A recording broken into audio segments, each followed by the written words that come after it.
it's got a little loop. You put your bear bag rope through, and you make this so that it just goes back on itself. So this needs to be long enough to make a loop, and then you pull the bear bag in through the loop, and you pull that tight. So now you have this creating a little loop, and it's connected to this loop. Tip number 1, keep your rucksack on the outside of your pack for easy access in a place it can't get tangled. Tip number 2, use a carabiner with a screw mechanism, not a clip. This will prevent all kinds of tangle issues while your bear bag is hanging. Tip number 3, for better aim, don't spin your rucksack, throw it. Tip number 4 is going to sound counterintuitive, but it came up all the time. If you're falling short on getting your rucksack over a branch, add a little more weight to your rucksack. Tip number 5, when you have a heavy bear bag, don't rip your hands open. Pick a stick up off the ground, use it for a makeshift handle. Just wind your line around it, pull back, and when you're done, you can just discard the stick.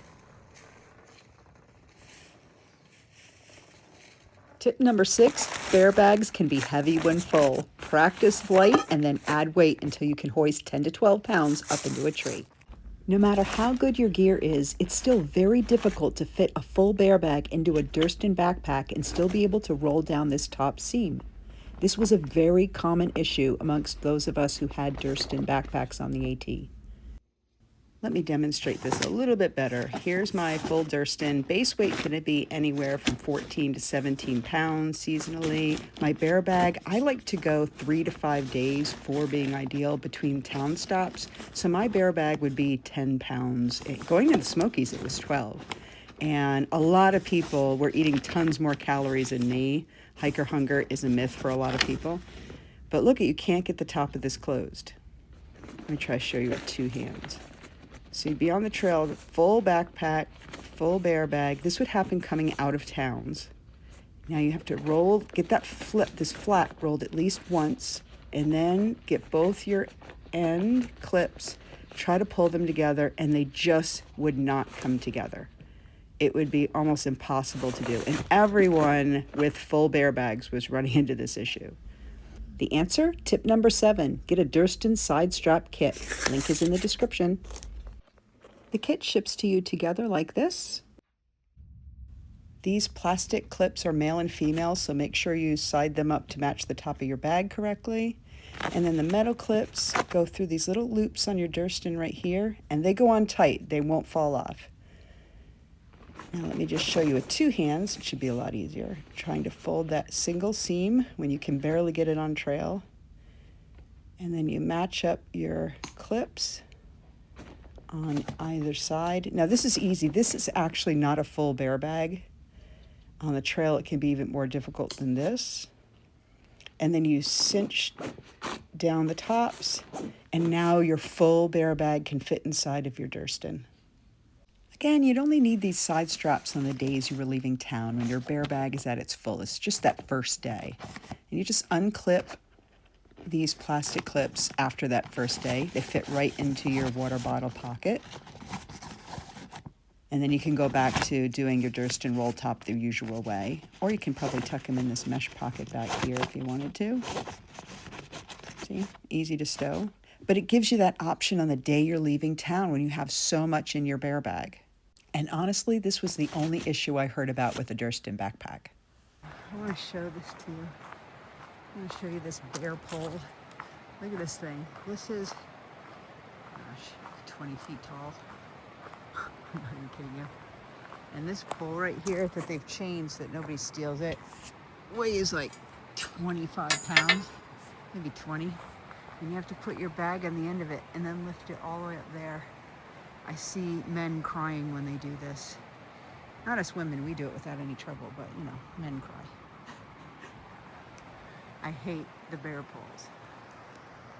This is no way to prep your rucksack line. Tip number 8, absolutely no knots in your line or it can get caught in your carabiner and lodge your bear bag in a tree. Tip number 9, and one of the biggest mistakes, If you get a bad landing of your rucksack, don't yank back on your line. Instead, release the line and let your rucksack drop to the ground. Then pull down your line in the opposite direction. This can prevent huge tangle issues. Tip number 10, invest in a dog bone. It will make your bear bag hangs so much easier. Tip number 11, wind your line in a figure 8 to prevent twists and knots. This will keep your line manageable. Then slide it off your fingers, wind around the middle, and then tuck it inside your rucksack. Piece of cake.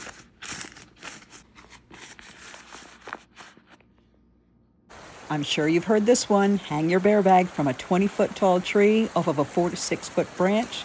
Well, good luck finding that ideal situation on the AT. And 200 feet from your tent, know this, AT bear cables and lockers are right next to shelters. So don't go too crazy, just do your best. Ditto when it comes to finding a forest bathroom spot. It's very difficult to get 100 feet away from a trail or stream without bumping into a switchback, a water source, another campsite, a drop-off, you name it. But I do digress from bear bag hanging advice. So tip number 13, locate your branch on your way into campsites and shelters. I like to spot a few and then choose the best one. Tip number 14, while you can throw your bear bag line on the way into camp, I would set up camp, backtrack to my choice branch, and then throw my bear bag line before dark. Then I'd return after dinner to quickly and easily raise my bear bag up into the tree. This rock reminds me of another side tip. Want to take a break and sit down but can't find a clean spot? You don't need a sit pad, just set down your rain pants if you're not already wearing them. Okay, this is a good one. Tip number 15, choose a bear bag branch no one else will want to share. Branches that only support the weight of your bear bag are perfect. Honestly, people sharing your branch can make all kinds of mistakes that can end up tangling their bear bag and line with your own. Backpackers arriving to camp after you will often search for the easy route, and if they see you found a good branch and their bear bag will fit there as well, they will start throwing their line on that same branch, risking a tangle or your bags twining together at night during wind. Random bonus tip, tent sponge. On those days you can't pitch your tent on grass, you get up in the morning and the condensation makes mud underneath your tent. This was great for wiping that off before rolling up the tent and putting it into the stuff sack, and then I would put this on top of that inside the stuff sack. Also works great for wiping down condensation inside your tent. Things are scary cemetery, read you in obituary.